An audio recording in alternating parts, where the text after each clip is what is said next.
ஃபத்வா கொடுக்க மக்களை பற்றி கேவலமாக்கிறதுக்காகத்தான் இந்த ஃபத்வா வெளியெடுத்துட்டான். ஃபத்வால பழைய ஃபத்வால் தான்.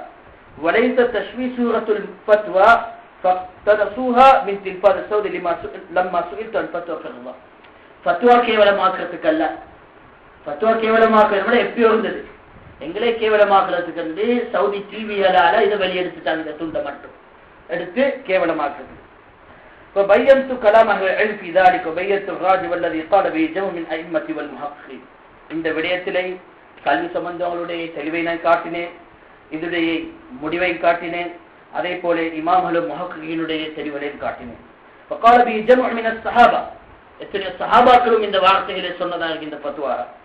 عن يروي عن علي رضي الله عنه، علي رضي الله عنه இந்த ஃபத்வா இருக்கு. ثابت عن عائشه رضي الله عنها، عائشه رضي الله عنها இந்த ஃபத்வா இருக்கு. والاصل في هذا الحديث இந்த விடயத்திலே அடிப்படை அந்த ஹதீஸ் அல்லது في صحيح مسلم، صحيح مسلم இருக்கு ஹதீஸ். واتفق المسلمون على صحته، முஸ்லிம்கள் எல்லாம் அதை சஹீஹ் கண்டிருக்காங்க. ஹதீஸ் சாலிம் மௌலா அபி ஹுதைஃபா, ஹதீஸ் சாலிம் அபு ஹுதைஃபாட மௌலா, மௌலாட ஒரு கீழ வாழ்வார். فقد امر النبي صلى الله عليه وسلم سهلة امرأة حذيفة بإغذاء سالم وهو كبير. நபி ஸல்லல்லாஹு அலைஹி வஸல்லம் நேவிடுதா சஹலாக்கு அபி ஹுதைஃபாட மனைவிக்கு சாலிமுக்கு பால் கொடுக்குமாறு வஹுவ கபீர், அவர் பெருசாகின பின்னால் பெருசா இருக்கும் பொழுது لكونه يعيش بينهم كالابن وليس في هذا ما يقده في الشريعة الإسلامية. ஏனென்றால் அவர் அவங்களுடைய குடும்பத்தில் ஒரு மகன் மாதிரி வளர்ந்திருந்த காரணத்தினால் அதுக்காகத்தான் சாலிமுக்கு பால் கொடுக்க சொன்ன தவிர இன்னும் ஒன்றும் இல்லை. அவருடைய குடும்பத்திலே குழந்தை மாதிரி வளர்ந்திருந்த காரணத்தில் وليس في هذا ما يقده في الشريعة الإسلامية. இதால இஸ்லாமிய ஷரியத்திலே குறை காணுறதுக்கு ஒன்றுமே கிடையாது. بل هو من محاسنها، மாறாக இஸ்லாத்தின் சிறப்புகள் ஒன்றுதான். وقد أعجبتني كلمة أحد الصحابيين عندما قال لي إن هذه الفتوى تدل على أن الشريعة الإسلامية شريعة سمحة عندها الحلول لجميع المشاكل. ஷேக் அப்துல் மஹ்சன் பைக்கான் சொல்றார், எனக்கு இதுவும் நினைவு இருக்கிறது. ஒரு ஜேர்னலிஸ்ட் நான் இந்த ஃபத்வா சொன்னதை கேள்விப்பட்டு என்ன சொன்னா, எனக்கு புதினமாக இருக்கிறது, இஸ்லாத்துல எல்லா பிரச்சனைகளுக்கும் ஒரு தீர்ப்பு இருக்கிறது, இப்படி ஒரு குறிப்பிட்ட பிரச்சனைக்கும் இஸ்லாம் தனி தீர்வை வச்சிருக்கிறது. وقد اتصل بي عدد كبير من الناس يرحبون بهذه الفتوى لأن فيها حل لمشاكل البعض. எத்தனையோ பேர் எனக்கு தெரிவு பண்ணி நன்றி நாட்டினாங்க, இந்த ஃபத்வால இதுக்கு ஒரு சொல்யூஷன் இருக்கு. ஹல்லுல் லிபஅத், சில மக்கள்கிட்ட பிரச்சனைக்கு சொல்யூஷன் இருக்கு, எல்லாருக்கும் இல்லை. ومثل هذه الحالات اوجدت لها الشريعه حلا ولله الحمد. இப்படியான நிலைப்பாடு இருக்கு, ஷரியா இதுக்கும் தீர்ப்பு காட்டுக்கு அல்லாஹ்க்கு தான் எல்லா புகழும். وهو إغذاءه بأن تحلب من ثديها في إناء ثم يسقاه 5 غذعات في أوقات مختلفة حتى تصبح هذه الغذعات محرمة.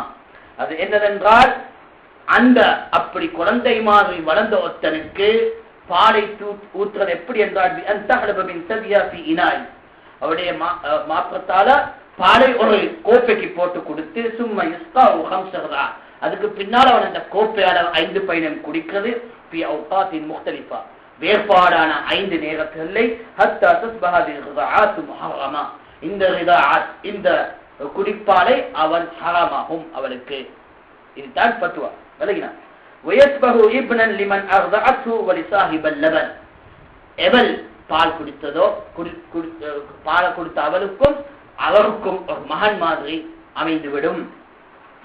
وتنتفي بذلك الخلوة المحرمة, அதால ஹராமான அந்த குல்வாண்ட மஹரம் இல்லாதது அவங்களுக்கு வடிஞ்சிப்படும், மஹரமாகும். وينتهي بذلك الحرج الشديد في دخوله إلى هذا البيت.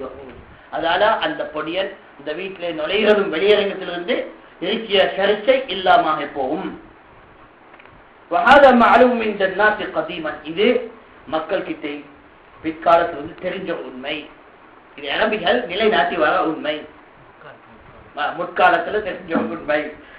وعرفوا أن عالما من علمائنا في الرياض كان لديه شخص يعيش في بيته مضطر لبقائه في هذا البيت فأرضعته امرأته وأصبح الناس يعرفون هذا ولا يذكرونه. நான் தெரிஞ்சிருக்கிறேன், நஜித் ரியாதிலே ஒரு ஆலிம் அவருடைய வீட்டிலே அப்படி ஒரு மகானா ஒத்தனை வளர்த்துட்டார். அந்த வீட்டிலே அவர் பலாத்காரமா வைக்கிறது நிலைப்பாடு வந்து அவருடைய பெண்ட பாலை கொடுத்துட்டாங்க. எந்த முறையில கொடுத்துட்டாங்க? கோப்பையில போட்டு கொடுத்துட்டாங்க. அதை மக்களும் தெரிஞ்சாக எவரும் அதுக்கு மறுப்பு காட்டல. எனது சமூகம் மார்க்கம் பின்பற்ற சமூகம். كما أن الشيخ عبد الله بن عقيل وهو عالم جليل شيخ عبد الله بن عقيل فريق عالم عندك مدينة العالم أخبر بعض طلبة العلم بهذه الأيام أن الشيخ محمد بن إبراهيم أفتى شخصا كبيرا بهذه الفتوى. الشيخ عبد الله بن عقيل سلغار قلبي سبحانه الشيخ محمد بن إبراهيم لا الشيخ محمد بن إبراهيم الشيخ ابن تيمية الشيخ بن باز الأستاذ نعم واقع شرح واشد تماما அந்த ஷேக் முகமது பின் இப்ராஹிம் ஒரு பெரிய ஒரு மனிதனுக்கு இந்த ஃபத்வாவை கொடுத்தார். இந்த மஹ்தாஜ இலைஹா அவருக்கு அது தேவைப்பட்ட காரணத்தினால் ஹத்தா வலவ் லம் தஸ்பித் பி ஃபைன் ஷேக் இஸ்லாம் இப்னு தீமியா கராதில் மஸ்அலா இப்படி எல்லாம் உங்களுக்கு காணல் என்றாலும் ஷேக் இப்னு தீமியா இந்த மஸ்அலாவை உறுதி கண்டார்.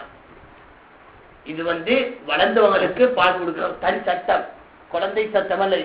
இது மார்க்கம் தெரியாதுதான் குழப்பிக்கொள்ளும். இது விரிவாக வரும். இன்னும் وكذلك ابن القيم في زاد المعاد أليس الإمام ابن القيم زاد المعاد وغد على المخالفين الذين ادعوا النصر وغد على المخالفين الذين ادعوا النصر எவரெல்லாம் சொன்னாங்களே இது முதல் காலத்தில் செஞ்சது மாறிப்பட்டதோ அவங்களுக்கு இமாம் இப்னு கைம் மறுப்பு கொடுத்தா وأنها حالة خاصة அல்லது எவரெல்லாம் சொன்னதை சார்புக்கு மட்டுமல்ல அதுக்கும் இப்னு கைம் மறுப்பு கொடுத்தா وفند هذه الأقوال بعدم وجود دليل على خصوصية فالقواعد الأصلية تفيد أن النص على عمومه ما لم يرد التخصيص له من الشرع بدليل صحيح. இன்னும் எவரெல்லாம் குறிப்பிட்டது சொல்ல வந்ததோ குறிப்பிட்டதாக இருந்தால் அவங்க எல்லாருக்கும் இமாம் இப்னு கைம் மறுப்பு கொடுத்தாங்க. ஒரு அடிப்படையான ஆதாரம் கிடையாது இதை குறிப்பிட்டதாக இருக்குது. எவனெல்லாம் இந்த நிலைப்பாடில் அமையோ அவனுக்கு எல்லாம் இது மார்க்க சட்டமாகும். என்ன வாய்ப்பு இப்னு கைம் கொடுத்துட்டாங்க. இதன் هذا هو الرد على من قال انها دواء شاذ او حاله خاصه. இதுதான் அவன் எல்லாருக்கும் மறுப்பு. இப்னு கைம் மறுப்பு ஷேக் அப்துல் முஸ்லிம் உபைகா சொன்னது எவனெல்லாம் சொல்றதோ இது ஒரு குறிப்பிட்ட சாலிமுக்கு மட்டும் அல்லது இது ஷாத தனிப்பட்டது. எந்த உலமாக்களும் ஹதீஸ மறுக்க போகல, சஹீ கண்டு இது ஹாசன் சொல்லுவாங்க. அவங்களுக்கு மறுப்பு அதுக்கும் மறுப்பு கொடுத்துட்டாங்க. قال ابن القيم في زاد المعاد على من قال انها دواء خاص لا يمكن تطبيقه على غير صالم غدا امام. எவரெல்லாம் சொன்னாங்களே சாலிம தவிர எவருக்கும் இதை நிலைநாட்ட சாத்தியமில்லையே அவனுக்கும் கடுமையான ஒரு மறுப்பை இப்னு கைம் ஜாதல் மியாதிலே மறுத்து விட்டார். சாலிமுக்கு மட்டும்தான் செய்ய மற்ற செய்யணும். وأطال النفس في الرد على كل المخالفين. முரண்பாடா வந்த அனைத்து பேருக்கும் இப்னு கைம் ஆழமான மறுப்பை கொடுத்தார். ويختاره هو شيخ الإسلام ابن تيمية اختاره من قبلهما. அவரும் இப்னு தீமியா அதுக்கு முன் போன உலமாக்களும் இந்த கருத்தை தேர்ந்தெடுக்கிறாங்க. ஆயிஷா அலி ரலியல்லாஹு இன்னும் ஆயிஷா ரலியல்லாஹு அலி ரலியல்லாஹு இதை தேர்ந்தெடுத்தாங்க. இந்த பத்வா வதா இப்னு அபி ரபாஹ் வலைத் இப்னு சஅத் அத்தா இப்னு அபி ரபாஹ் லைத் இப்னு சஅத் واختاره ايضا الشوكاني في نيل الاوتار وسيل الجراح. இமாம் முஹம்மது இப்னு அலி ஷௌகானி من نيل الاوتار ليسيل الجراح இதை தேர்ந்தெடுத்தார். والصنعاني في سبل السلام صنعاني سبل السلام والشيخ الألباني في تسجيل صوتي إنهم الشيخ الألباني ماودا أوديو ريكوردز كده والشيخ أحمد النجمي شيخ أحمد النجمي وغيرهم منين علماء. ونقل الخلاف الشيخ عبد العزيز آبادي والشيخ عبد الله البسام رحمه الله الجميع. இது வேறுபாடை அப்படியே அறிவித்துட்டாங்க ஷேக் அப்துல் அலீம் அல் ஆபாதியும் ஷேக் அப்துல்லா அல் பஸ்ஸாமும். அல்லாஹ் எல்லாருக்கும் ரஹ்மத் அலைக்கட்டும். وهناك من طلبة العلم من يقول إنه سمع الشيخ بن باز في إحدى الدروس يوجه هذا القول إن مثلا மாணவர்கள் ஷேக் பின் பாஸ் கிட்ட செவியம் எடுத்ததாக இருக்கிறது. சில சபையிலே இந்த முடிவை சரிக்கன்று தீர்ப்பு எடுக்கிறார், தர்ஜீஹ் முடிவாக காண்கிறார். وهذه الفتوى دلت عليها سنة صحيحة لا يختلف في صحتها إثنان. இது சரியான சுன்னத்தை உறுதி காட்டினது. இரண்டு பேர்கள் சுன்னத்திலே முரண்பாடாக மாட்டார்கள். அவர் உறுதியான சுன்னத். والواجب احترام النصوص الشريعة. கடமை என்னது? ஷரீஅத்தின் வார்த்தைகளை நாங்கள் மதிக்க வேண்டும். واحترام العلماء القائلين بها. இதை கூற உலமாக்களை நாங்கள் மதிக்க வேண்டும். ولا يجوز ابدا ان يستحدث بسنة النبي صلى الله عليه وسلم ولا بالعلماء المفتيين. ஒரு காரணம் சுன்னத்தை நாங்கள் பரியாசத்துக்கு எடுக்க முடியாது. அதே போல இதை உலமாக்களும் பரியாசத்துக்கு எடுக்க